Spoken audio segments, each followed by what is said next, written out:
L'invité du jour, c'est le responsable de la Fédération nationale des associations d'usagers des transports dans les Hauts-de-France, Gilles Laurent. Bonjour. Bonjour. Vous êtes également président de l'UVN, l'Union des voyageurs du Nord. Vous venez parler de l'actualité ferroviaire dense depuis plusieurs mois, plusieurs semaines.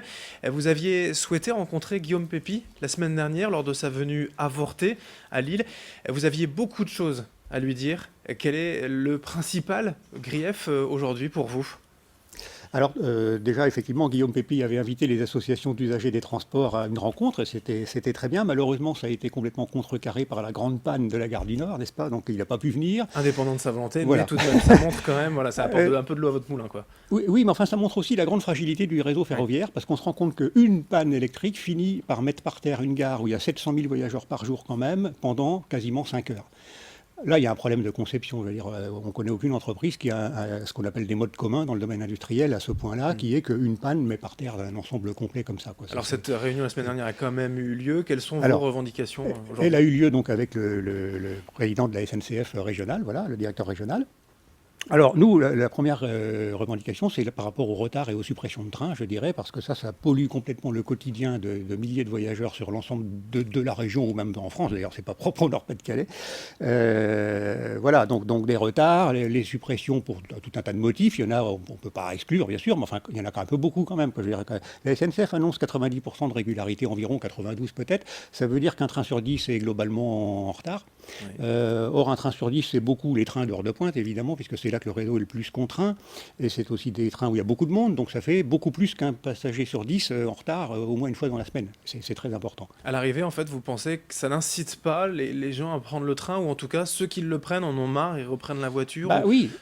Oui. C'est ce qui se passe parce qu'en fait, on veut bien faire l'essai, les gens pleins de bonne volonté prennent le train, on voit comment ça marche et tout, puis au bout de 2 ou 3 semaines, on se dit, bon bah voilà, oui, je suis déjà arrivé 3 fois en retard au boulot, ou bien je suis arrivé 3 fois en retard chez moi, reprendre mes enfants, tout ça. Et ça crée un stress au quotidien, c'est quand même, on se dit toujours, le train sera-t-il à l'heure? Oui. Qu'est-ce que vous répond la SNCF finalement? On fait ce qu'on peut avec ce qu'on a?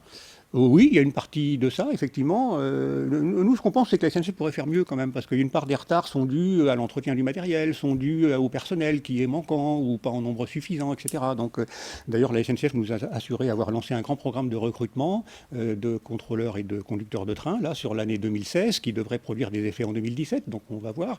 De la même manière, ils nous ont promis, il y a des commandes de matériel en cours qui devraient être livrées, donc courant 2017. Ça, c'est les 2 bonnes nouvelles, on va dire, de notre rencontre avec la SNCF. La réponse aussi, c'est quoi? C'est que tout cela coûte cher, c'est pas forcément rentable, le train public en France?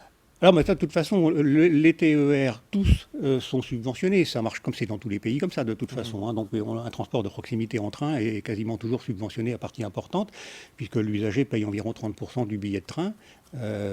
En moyenne, je veux dire, hein, parce que ceux qui payent plein tarif payent plus que ça, bien entendu. Les abonnés payent moins que ça, et la moyenne, ça fait 30%.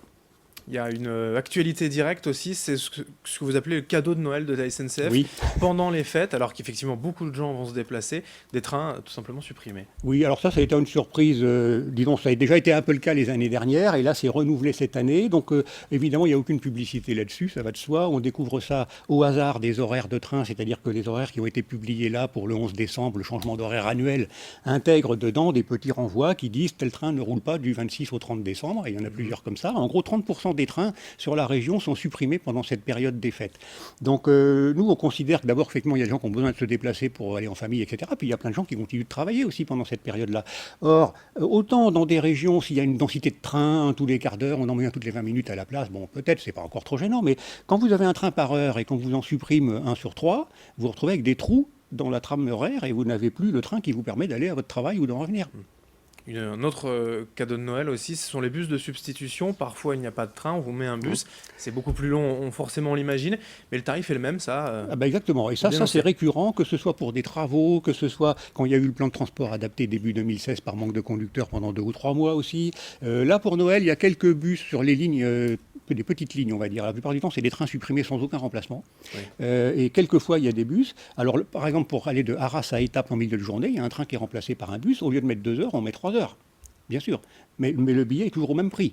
Alors c'est quand même pas normal parce que la SNCF, ça lui coûte nettement moins cher de mettre en place un bus que de mettre en place un train. Il y a encore d'autres motifs, hein, on le disait, il y en a beaucoup.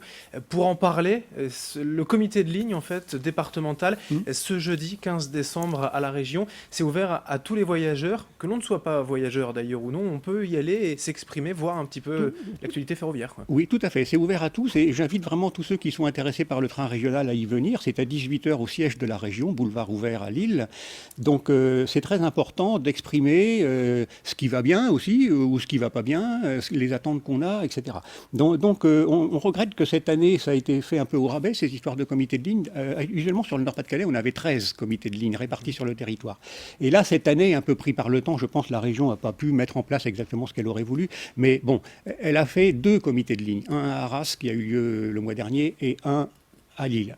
Donc, c'est vraiment très peu. Vous imaginez bien que des gens qui habitent dans la Vénois ou sur la côte d'Opale, ils ne vont pas venir à Lille à 18 h pour une réunion sur les comités de ligne. Mais bon, ils ont au moins le mérite d'exister. Donc, profitons-en pour faire connaître aussi les questions qui se posent et les souhaits que nous avons pour l'amélioration des TER. Une autre requête, d'être mieux informé quand il y a des retards comme ça, quand il y a des trains supprimés. Déjà, mieux informé en cas de retard ou de suppression de train, bien entendu, mais il n'y a pas que ça. Il y a même aussi l'information en temps normal. Quand vous pensez qu'une gare comme Lille a l'importance de la gare Lille-Flandre, il n'y a plus aujourd'hui dans la gare de Lille une seule affiche avec des horaires de train des différentes lignes. C'est le seul cas que je connaisse comme ça. Dans toute autre gare, vous avez le panneau horaire avec l'affiche papier de tous les trains qui roulent dans la journée sur cette ligne-là. À Lille, depuis 2 ans, ça a été supprimé. Il n'y a plus moyen. Le seul moyen d'avoir des renseignements de train, c'est de demander au guichet ou d'aller sur Internet pour avoir des renseignements. Dernière question, on l'a un peu évoqué, mais vous pensez finalement que les institutions publiques en général ne font pas assez pour favoriser le train ? Nous pensons que l'État a une politique un peu défaillante en matière de transport et d'organisation des transports globalement. Ça concerne aussi bien le fret que les voyageurs, que les TER, etc. Typiquement, les trains intercités, c'est l'État qui en est l'autorité organisatrice depuis déjà 3 ou 4 ans. Grosso modo, l'État a laissé la SNCF faire ce qu'elle veut et donc le réseau des trains intercités se détricote au fil des ans. Alors heureusement, là, il y a une nouveauté qui va arriver, c'est que la région Hauts-de-France va reprendre en charge les trains intercités qui desservaient son territoire, donc Paris-Boulogne, Paris-Beaubeuge, pour simplifier. Donc c'était pour nous une condition nécessaire pour espérer voir l'avenir d'un jour meilleur sur ces trains-là. Voilà. Eh bien, merci Gilles Laurent d'être venu nous présenter votre actualité aujourd'hui. Fédération nationale des associations d'usagers des transports Hauts-de-France et ce comité de ligne départemental, surtout à la région, jeudi 18 h. C'est bien ça. Merci Gilles Laurent. Merci à vous de nous avoir suivis. Dans un instant, l'information continue sur Grand Lille TV.